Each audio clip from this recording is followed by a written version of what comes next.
지경에 이르러서 설교의 몰락, 설교의 임종이라는 슬픈 비판이 등장했습니다. 이런 가장 큰 이유는 목사들이 설교에 대해서 공부를 하지 않고 앞에 말한 여러 가지 이유로 인해서 되어진 결과입니다. 목사들이 설교를 배우기 싫어해요. 배울 필요가 없다고 생각하는 것 같아요. 나는 이만하면 된다 이런 생각에 빠져 있는 것 같습니다. 더 깊이 연구를 하고 어떻게 잘할 수 있을까를 꾸준히 생각해야 되는데 들어볼 필요도 없다고 생각하는 것 같아요. 그래서 설교를 배우려고 하는 그런 의지가 없습니다. 목사들이 자기 나름대로 설교에 대해서 달관했다는 생각을 가지고 있는 것 같습니다. 물론 한국교회의 설교 사역은 아직도 건재한 점이 많습니다. 선국교회에서 볼 수 있는 뜨거운 목사의 기도가 있고 생사를 거는 목사의 열심이 있어요. 요즘 이게 많이 식어졌죠. 그리고 아직도 순교의 피가 우리 바닥을 흐르고요. 선교의 뜨거운 열기가 쉬지 않은 교회가 한국의 교회들입니다. 어떤 땅에서도 쉽게 찾아볼 수 없는 말씀에 대한 사모함이 우리 성도들이 가득하죠. 그리고 아직도 앞에 열거한 설교의 위기 요소에 들지 않고 맑고 귀한 목사들이 한국교회를 지탱하고 있습니다. 그러나 여기서 만족해서는 안 된다는 것입니다. 세상에서는 생존 경쟁에 살아남기 위해서 새벽부터 저녁까지 입에서 단내가 나도록 뛰는 사람들이 많죠. 사실 직장 생활하기도 쉽지 않아요. 새벽부터 일찍 나가서 하루 종일 수고를 하고 있는데 목회자 중에는 안일에 빠진 그런 분들이 많이 있습니다. 더 깊이 연구하고 하나님 말씀을 사모하고 잘해보려는 노력이 필요한데 그렇지 못한 분들이 많이 있다는 것이죠. 우리 목사는 자기가 살기 위해서가 아니라 다른 사람을 살리기 위해 설교를 하고 해야 되는데 얼마나 정성을 기울여야 되는지를 알아야 합니다. 안일과 자만은 목사 자신과 가족과 교회와 이 사회와 하나님 나라 건설을 파괴시키는 무서운 사탄의 병기라는 것을 알고 꾸준히 노력해야 된다. 하나님 말씀을 어떻게 전할 수 있을까? 말씀을 꾸준히 듣고 연구하고 생각하고 자료를 보고 그러면서 준비해야 됩니다. 11번째는 현실성이 없는 설교. 이런 설교는 목사가 성도의 현실을 이해하지 못하는 생기죠. 노회나 어느 목회자의 집회에 가보면 설교가 상당히 어려워요. 어렵게 표현하고 목사들이 현실과 상관이 없는 문제를 주제로 해서 설교를 하고 있는 것을 볼 수가 있어요. 또 한 가지는 설교가 자기 설교가 아니라는 거예요. 누군가 유명한 목사의 설교를 가져와서 말하고 있기 때문에 설교의 주제와 내용이 듣는 이들이 요구하는 빗나가고 있다는 것입니다. 지난 주일에 교회에서 설교한 설교를 그대로 가지고 와 설교하는 이들도 있어요. 지금 목회자들에게 설교를 하려면 그들에게 맞는 설교를 해야 되는데 지난주에 자기가 설교한 내용을 가지고 설교를 하면 안 되죠. 지금 듣고 있는 청중들에 대해서 적용되는 설교를 해야 된다는 것이죠. 목사들이 모였으면 목회를 어떻게 잘할 수 있는가를 말해야 되고 어려운 환경에서 목회하는 이들이 격려하고 위로하는 설교를 해야 되는데 어디서 그런 주제를 가져오는지 모르는 그런 설교를 주제로 잡아가지고 성도들의 애국심, 우리 한국교회의 문제점 이런 제목을 가지고 장황한 설교를 합니다. 아니 지금 목사들 지금 모여 있는데 성도들의 애국심과 무슨 상관이 있습니까? 한국교회 문제점 그거 가지고 얘기할 게 아니에요. 지금 그들이 상황에 처해 있는 상황에 맞는 메시지를 전해야 된다는 것입니다. 현실감이 떨어지는 설교 이것이 심각하고 중요한 문제입니다. 설교가 듣는 사람들이 전혀 생각하지 않고 관심도 없는 주제를 다루거나 현실감 없는 얘기를 한다면 그 설교는 따분하고 지루한 연설이 되고 만다. 가정의 달 5월에 목사들은 가정의 문제, 자녀와 교육 문제를 설교의 주제로 해서 설교를 합니다. 이런 설교는 성도들에게 아주 교훈이 되는 중요한 설교들이죠. 이건 우리 성도들에게 깊은 관심을 갖고 있기 때문에 그런 설교를 하게 됩니다. 5월에 가정의 달에 설교를 하는 분들을 보면 가정의 달과는 상관이 없는 설교를 많이 해요. 어린이주일에 맞는 설교를 해야 되는데, 어린이들의 귀함을 말하고, 그들에게 하나님 말씀을 가르쳐서 하나님 말씀대로 사는 가정이 되어야 한다. 뭐 자녀 교육을 어떻게 할 것인가, 뭐 가정의 문제, 부부의 문제, 이런 것들, 효도의 문제, 어버이질이면 어버이질 설교를 해야 되는데 엉뚱한 설교를 하고 있어요. 전혀 가정과 상관이 없는 설교를 하면 언제 그런 설교를 할 것입니까? 그 달에 맞는, 주제에 맞는 설교, 성도들이 원하는 설교를 하는 것이 중요하다는 것입니다. 기독교 교육 이론의 대화적 기초를 제공한 의엘 하우는 수백 개의 설교 테이프를 듣고 평신도들과 토의를 거친 후에 이렇게 결론을 내립니다. 회중석에 앉아있는 사람들은 너무 많은 사상을 설교에 포함시키고 있다고 불평한다는 거예요. 이 사상도 얘기하고 저 사상도 얘기하고 설교에서 너무 많은 얘기를 하고 있다는 거예요. 그래서 그 많은 사상들이 자기에게 주어질 때 너무 복잡해서 자기들 삶에 연결이 되지 않는다는 것입니다. 목사가 설교를 너무 많이 하려고 해요. 그날 설교 주제를 가지고 설교를 해야 되는데 이 얘기했다 저 얘기했다 너무 많은 얘기를 하고 있다는 것입니다. 그것이 공통된 여러 성도들의 의견이었습니다. 현실감 있는 설교를 하기 위해서는 자료를 신방하면서 찾거나 부교육자들과 얘기하거나 또는 장로와 성도들과 대화하면서 찾을 수 있어야 합니다. 그리고 수많은 정보들을 얻을 수 있어야 되고 그것을 적절히 사용해서 설교에 반영하는 노력이 필요합니다. 성도들이 그 짧은 25분 동안에 무엇을 듣기 위해 교회에 나오는지, 그 짧은 시간에 하나님이 어떤 말씀을 성도들이 하고 싶어 하는지를 알고 하는 중책이 설교회장에 있어야 합니다. 하나님이 원하시도 않고 설교들도 성도들 듣고 싶지 않은 설교를 매주일 하고 있다면 그 목사는 설교의 생명이, 목회의 생명이 단축될 것입니다. 그런 목사를 배척하지 않는다면 사랑하는 자녀를 위해 하나님이 강단에서 몰아내실 것입니다. 아니면 성도를 다른 곳으로 이주시킬 것입니다. 이런 설교는 풍요 가운데 말씀의 기근을 가져와서 성도들을 영적 아사지경으로 내몰 수가 있습니다. 내가 강단에서 말씀을 전할 때 꼭 필요한 메시지를 전할 수 있어야 된다. 오늘 성도들이 이 메시지를 통해서 어떤 말씀으로 은혜를 받을 것인가 하는 것을 잘 생각하면서 설교를 해야 된다 하는 것을 말씀을 드립니다. 이번 주는 요한복음 3장 1절로 17절까지가 본문으로 되어 있어요. 니고데모라는 사람이 밤중에 예수님을 찾아와서 당신은 하나님께로서 오신 선생인 줄 압니다. 당신이 행하시는 표적을 보면 그런 일을 행할 수가 없습니다. 당신 하나님 보내신 분입니다. 그때 예수님이 거듭나지 않으면 하나님 나라를 볼 수 없느니라 이렇게 말씀하죠. 유대인의 관원인 이 니고데모의 관심은 하나님의 나라였습니다. 이 땅에서 그가 높은 지위에 있었지만은 하나님 나라에는 어떻게 하면 갈 수 있을 것인가 하는 것이 그의 관심사였을 거예요. 그때 예수님은 그의 마음을 아시고 사람이 거듭나지 않으면 하나님 나라를 볼 수 없다.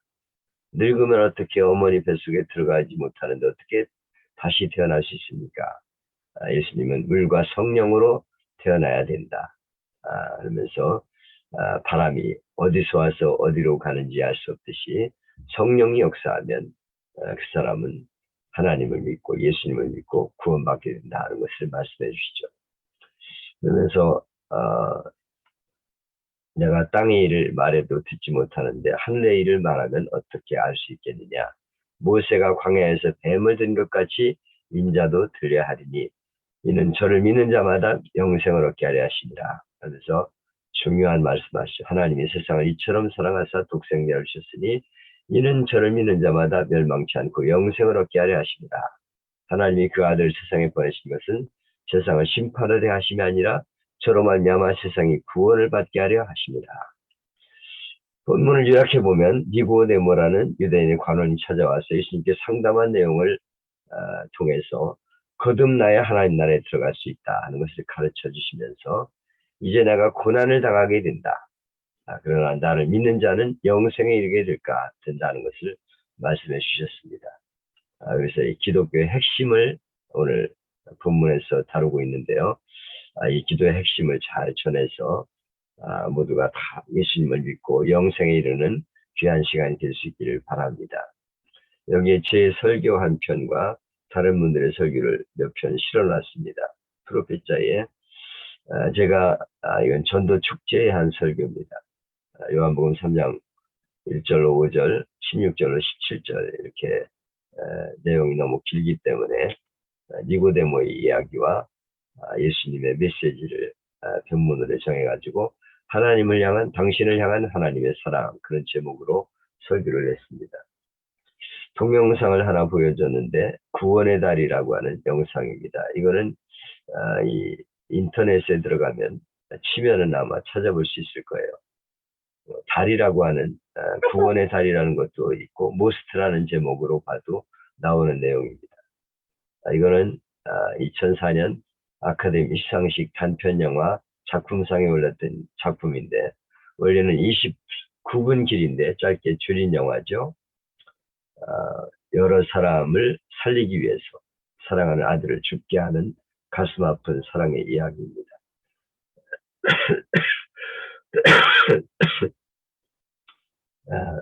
그 내용을 여러분들이 아마 대부분 아시는 분들이 있을 거예요.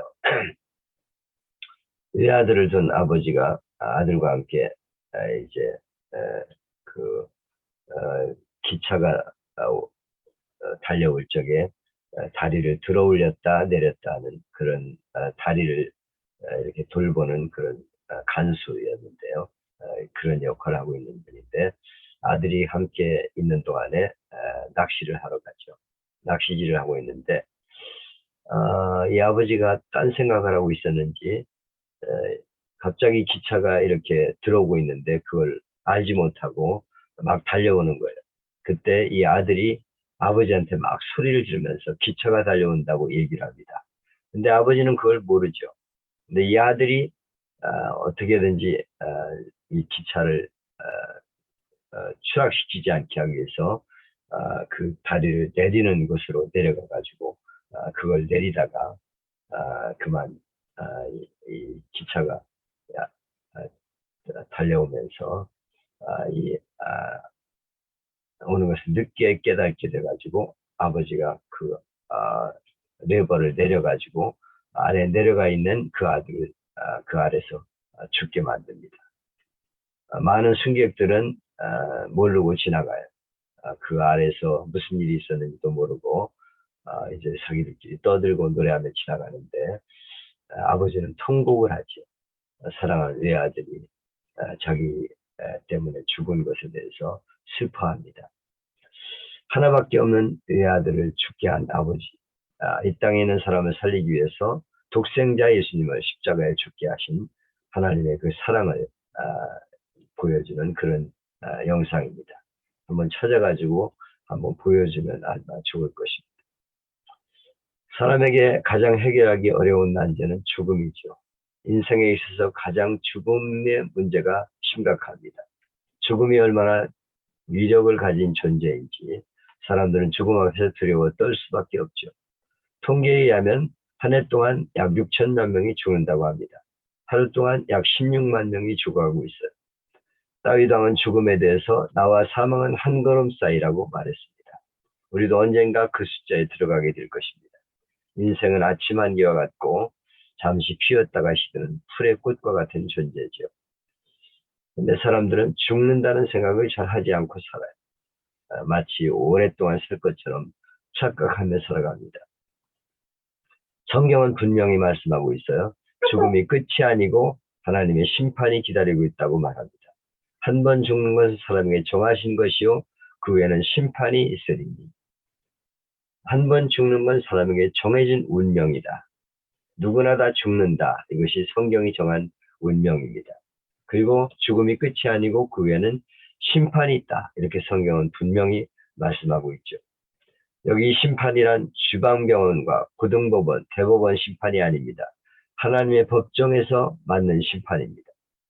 도둑질하고 간음하고 사람을 죽이고도 세상 법정은 피할 수 있어요. 그러나 하나님의 법정은 피할 수가 없습니다.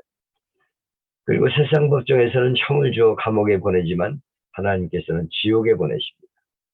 감옥은 입구도 있고 출구도 있지만 지옥은 입구뿐입니다. 지옥에는 출구가 없어서 한 번 들어가면 영원히 나오지 못하는 곳입니다. 그리고 지옥은 뜨거운 불이 타는 곳이라고 말씀하고 있어요. 모든 인생들은 죽어서 그 죄값으로 지옥 형벌을 당해야 된다는 것이 성경의 메시지입니다. 그런데 우리를 사랑하시는 하나님이 죄를 지어 멸망하는 인생에게 살 길을 열어주셨어요. 저는 오늘 그 길을 여러분에게 소개하려고 여러분을 초청해서 이 자리에 모셨습니다. 저도 오늘 몇 분을 정중하게 초대했습니다. 해피데이가 되면 저도 몇 사람들을 초대합니다. 동장님이나 근처에 있는 제가 아는 유지들 이런 분들을 초대를 해요.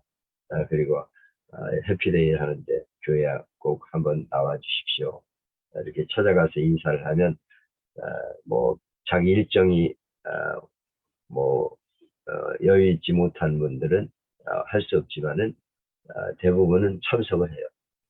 그래서 목회자가 그만큼 이제 좋은 관계를 가져야죠. 평소에 가서 인사도 하고 이렇게 관계를 갖고 그런 분들을 초대합니다. 바쁘신 분들인데 초대에 응해주신 것을 감사를 드립니다. 그러나 오늘 여러분이 저를 만나고 가는 것은 의미가 없습니다.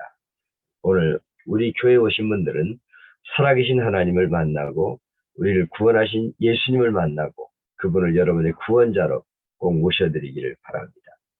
하나님께서 여러분의 마음과 눈을 활짝 열어주시고 귀를 열어주셔서 생명의 말씀을 들을 수 있기를 바랍니다. 오늘 우리에게 주신 말씀은 종교개혁자 마틴 루터가 작은 복음이라고 불렀던 말씀으로 성경 중에 가장 중요한 요절과 같은 말씀입니다. 요점 정리 아시죠? 간단하게 중요한 내용을 줄여놓은 요점. 오늘 이 말씀을 깨달으면 여러분은 성경의 중요한 요점을 아시게 됩니다. 잘 들으시고 누가 물어보면 나도 성경을 안다. 이렇게 대답하십시오. 말씀을 한번 다시 읽어보겠습니다. 같이 한번 읽어볼까요? 하나님이 세상을 이처럼 사랑하사 독생자를 주셨으니 이는 그를 믿는 자마다 멸망하지 않고 영생을 얻게 하려 하시니라. 하나님이 그 아들을 세상에 보내신 것은 세상을 심판하려 하심이 아니요 그로 말미암아 세상이 구원을 받게 하려 하심이라. 누가 세상을 사랑하셨는가요? 여기 보면 하나님이 세상을 이처럼 사랑하사 그러셨죠? 누가 세상을 사랑하셨어요? 하나님. 세상을 사랑한 하나님은 어떤 분일까? 성경은 하나님이 온 세상을 창조하신 분이라고 말씀하고 있어요.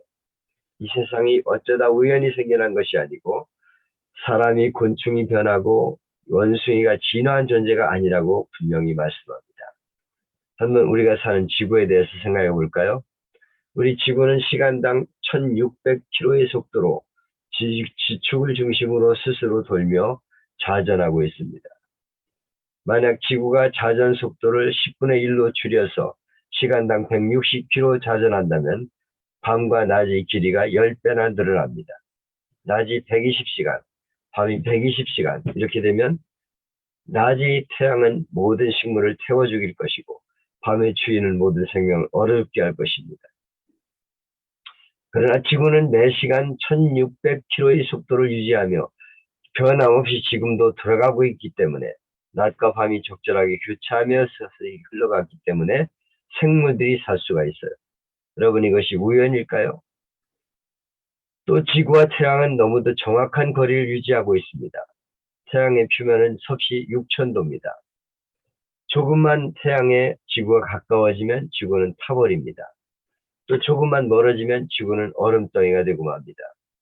또 지구가 23.5도 기울어져 있기 때문에 우리에게 사계절을 만들어주고 있어요. 기울어지지 않았다면 바다에서 증발된 수증기가 남쪽과 북쪽으로 이동해서 온 대륙은 얼음덩어리로 가득 차게 된다고 합니다. 신비한 것은 정확한 대기권의 두께입니다.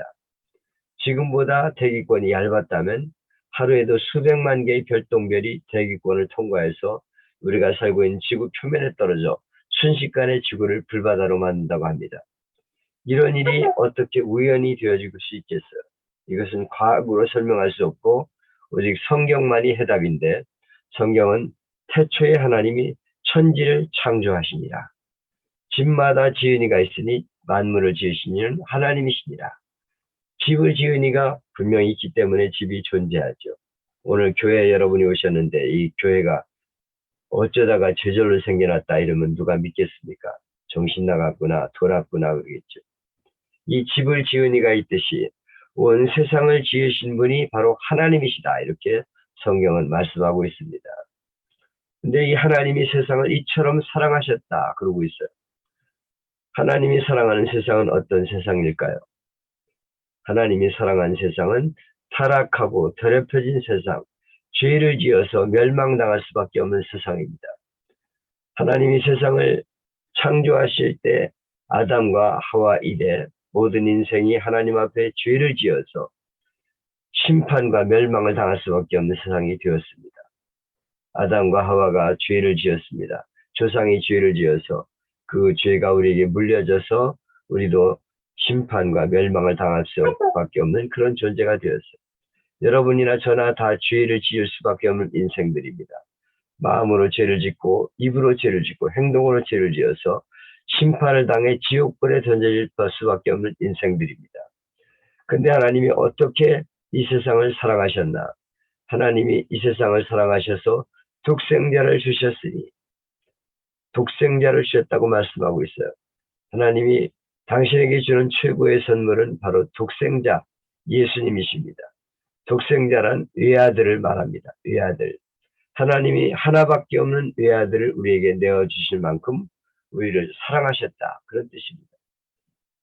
외아들과 같은 예수님을 세상에 보내서 내 죄를 대신해 십자가에 죽게 하심으로 나를 멸망해서 구원해 주셨다고 말씀하고 있습니다. 왜냐하면 우리를 너무도 사랑하시기 때문에. 내가 낳은 자식이 아무리 죄를 지었어도 자식 망하기를 잘 바라는 부모는 없죠. 잘못된 길을 가면 너무 가슴 아프고 뉘우치고 새 사람 되기를 바랍니다. 하나님도 하나님이 창조하신 세상을 너무도 사랑하셨어요. 하나님이 가진 성품 중에 두 가지 중요한 성품은 공의와 사랑입니다. 하나님은 죄를 그냥 넘어갈 수가 없어요. 잘못되어도 그냥 넘어가면 세상은 타락하고 망하게 되죠. 그러나 공의만으로 세상을 다스릴 수는 없습니다.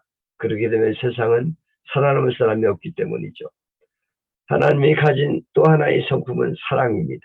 하나님은 공의로 세상을 다스리지만 동시에 사랑으로 용서하고 용납하십니다. 이 두 개의 성품이 만나는 곳이 십자가입니다. 어느 나라에 훌륭한 왕이 있었습니다. 근데 그가 다스리는 나라는 너무도 풍기가 문란해서 그대로 두면 나라 꼴이 망하게 되었어요. 그래서 고심은 끝에 왕은 결단을 내리고 법을 선포합니다. 누구든지 가늠하는 자는 두 눈을 뽑아 일벌백계로 다스리겠다. 근데 안타깝게도 제일 먼저 법을 어긴 자는 사랑한 왕의 외아들이었어요. 백성들은 속으로 비웃으며 지켜봅니다. 아하, 왕자가 법을 어겼으니 어떻게든 보자. 왕자에게 벌을 안 내리면 우리에게도 벌을 내릴 수가 없지.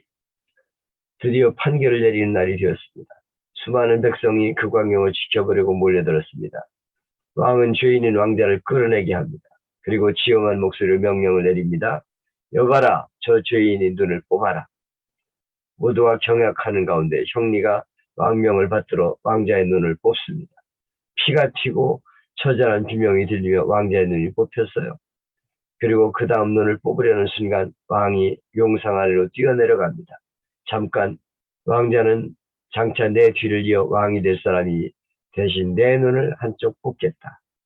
그리고는 스스로 칼을 들어 자기 한쪽 눈을 뽑았습니다.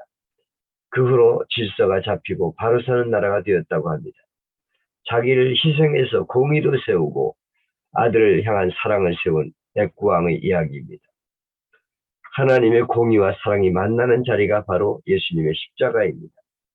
멸망을 향해 가는 인생을 사랑하셔서 스스로 세상에 내려와 눈을 뽑은 왕처럼 외아들 예수님을 십자가에 죽게 하심으로 공의와 사랑을 이루시고 누구든지 예수님을 믿기만 하면 구원받을 수 있는 길을 열어주신 것입니다.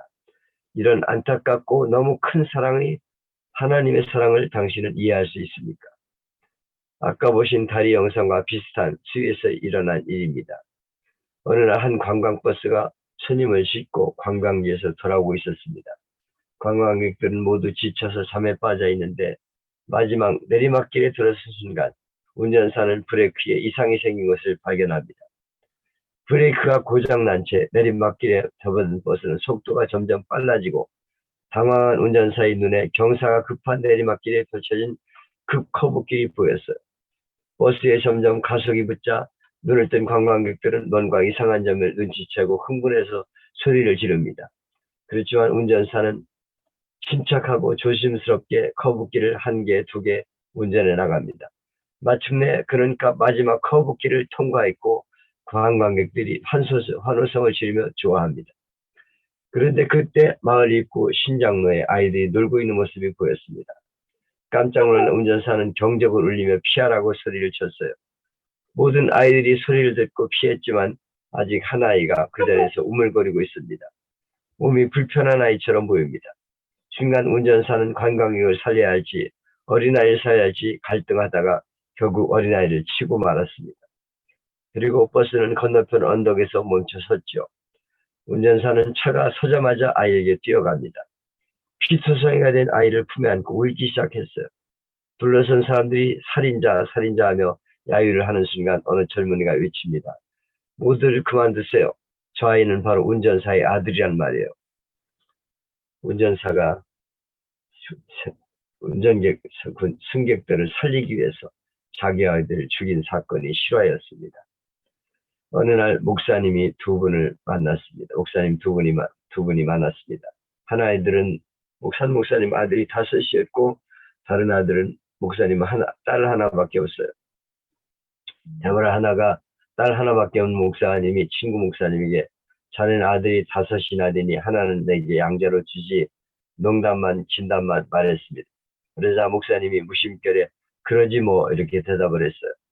그러나 집에 가서 얘기를 꺼내니까 사모님이 노발대발 난리가 났습니다. 그래도 이분은 워낙 외리파라 약속을 지켜야 된다고 생각했어요.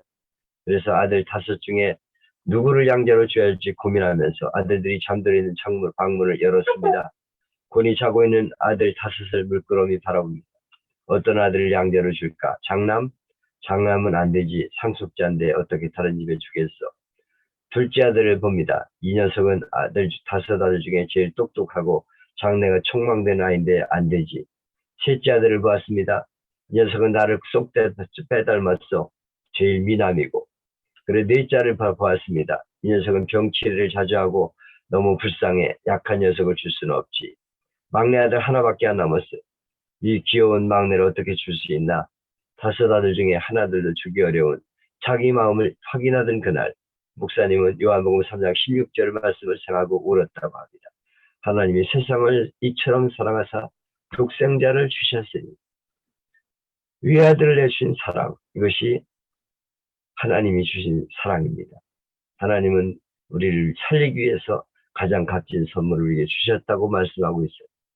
성 어거스틴은 이런 하나님의 사랑에 대해 말했습니다.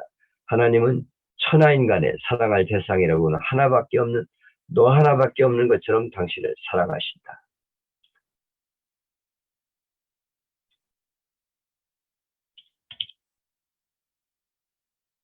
노르웨이 탐험가 난센이 북극 바다의 깊이를 재려고 동아줄을 내렸습니다. 그러나 끝이 해저에 닿지 않아 이 동아줄보다 더 깊음이라고 기록하고 다음날 더 긴 줄을 내렸지만 역시 해저에 이르지 못합니다. 같은 작업을 며칠 계속하던 그는 일기에 이렇게 적었습니다. 이 근방의 바다는 하나님의 사랑과 같다. 끝없이 넓은 바다다. 왜 예수님을 보내셨습니까? 이는 그를 믿는 자마다 멸망하지 않고 영생을 얻게 하려고. 하나님이 우리를 예수님을 세상에 보내신 것은 예수님을 믿는 자마다 멸망하지 않고 영생을 얻게 하려고 보내셨다고 말씀하고 있습니다. 여러분, 파리 목숨 들어보셨죠? 파리의 생명이 얼마나 됩니까? 파리는 37일 만이면 죽습니다. 2달 사는 파리가 없어요. 파리가 죽지 않으려고 파리채를 피해 요리조리 초고속으로 달려도 37일만 살면 죽습니다. 사람 목숨도 파리 목숨과 같습니다. 총탄이 빗발치듯 쏟아지는 전쟁터에서 여기저기 사람들이 픽픽 쓰러져 가면 죽는 것을 보고 파리 목숨같이 죽는다고 하지만 실은 우리도 파리 목숨과 같습니다. 조금은 건강하게 살려고 애를 쓰지만 그래도 다 죽습니다. 텔레비전에서 건강식품이다 뭐다 많은 사람이 관심을 가지고 봅니다. 에어로빅도 하고 등산도 하고 별것을 다 하지만 그래도 죽습니다. 얼마 전 전자회사를 세워 억만장자가 된 스티브 잡스도 죽었고 북한의 독재자 김일성도 죽었습니다. 억만장자도 죽고 대대로 임금 노릇하는 김일성도 김정일도 죽고 그들만 죽는 것이 아니라 너도 가고 나도 가야 합니다. 우리는 이 땅에서 살 동안 영원한 영원한 영혼을 위해서 언제나 가방을 써놓고 살아야 합니다. 누구도 피할 수 없는 죽음, 그 죽음의 문제를 해결할 수 있는 기쁜 소식이 여기에 있습니다. 누구든지 예수님을 믿으면 구원받고 영생을 얻는다는 하나님의 약속입니다. 사랑하는 여러분, 저는 오늘 이 시간 여러분 하나님의 사랑 앞에 초청합니다. 하나님의 사랑을 깨닫는 순간 당신의 운명은 바뀝니다. 하나님은 당신을 사랑하십니다. 이 말씀이 고통스러운 시대를 살아가는 능력입니다. 하나님은 당신을 사랑하십니다. 이 말씀이 고독한 사람들을 일으켜 세우는 위로의 손길입니다. 하나님은 당신을 사랑하십니다. 이 말씀이 상처난 가슴을 어루만지는 치료의 명약입니다. 하나님은 당신을 사랑하십니다. 이 말씀이 방황하는 사람을 붙들어주는 사랑의 손길입니다. 여러분, 오늘 분명한 주님의 음성을 듣고 세상으로 나가십시오. 하나님은 당신을 사랑하십니다. 하나님께서 여러분을 진지하게 초청하십니다. 차별 없이 부르는 은혜의 초청입니다. 이 초청에 진지하게 대답만 하신다면 하나님의 사랑 속에 살아갈 수가 있습니다. 성경 내 약속하신 수많은 약속이 당신의 것이 됩니다. 이제 제가 하나님의 이름으로 여러분을 초청합니다. 두 눈을 감으십시오. 이 시간 내가 예수님을 영접하고 생명을 소유하기를 원합니다. 그런 분들이 계시면 제가 그분들을 위해 기도해 드리겠습니다. 한번 그런 분들은 손을 들었다가 내려주시기 바랍니다. 고맙습니다. 감사합니다. 지금 손든 분들은 이렇게 저를 따라 기도해 주십시오. 하나님, 저는 죄인입니다. 내 죄를 용서해 주옵소서. 오늘 이 시간 예수님을 영접하기를 결심합니다. 영생을 선물로 받기를 원합니다. 나를 도와주옵소서. 예수님의 이름으로 기도합니다. 아멘. 제가 오늘 이제 카톡에 올릴 그 영상 중에 하나인데요. 금년에 얼마 전에 윤영주 장로님이 인천에 가서 전도 집회, 찬양 집회를 했더라고요.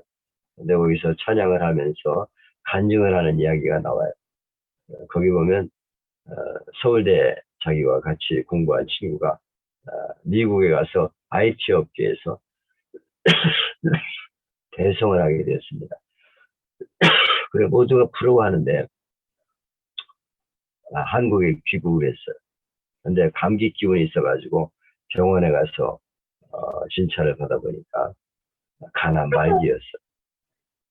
이제 당신은 얼마 살지 못하고 죽습니다. 하는 판결을 받습니다.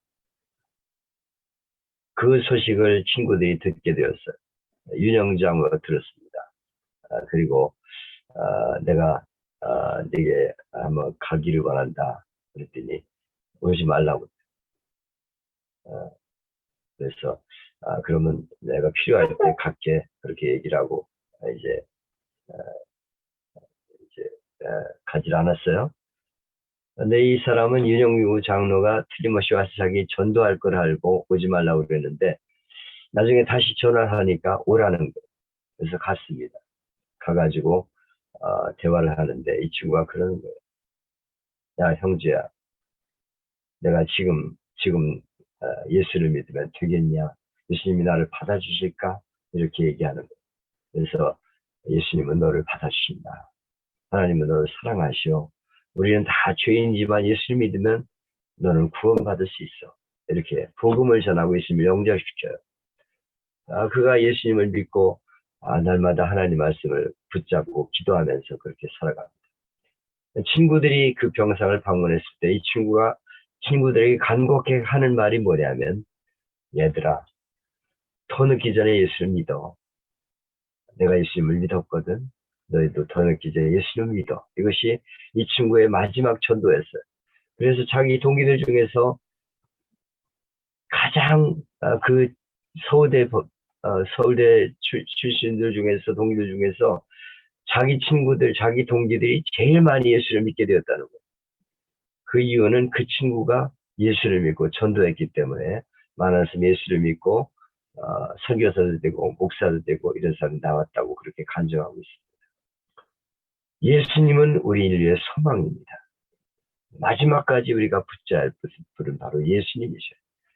이것을 여러분들이 확실하게 전해서 내가 예수님을 믿어야 되겠구나 결단하는 그런 자리가 될 수 있기를 바랍니다.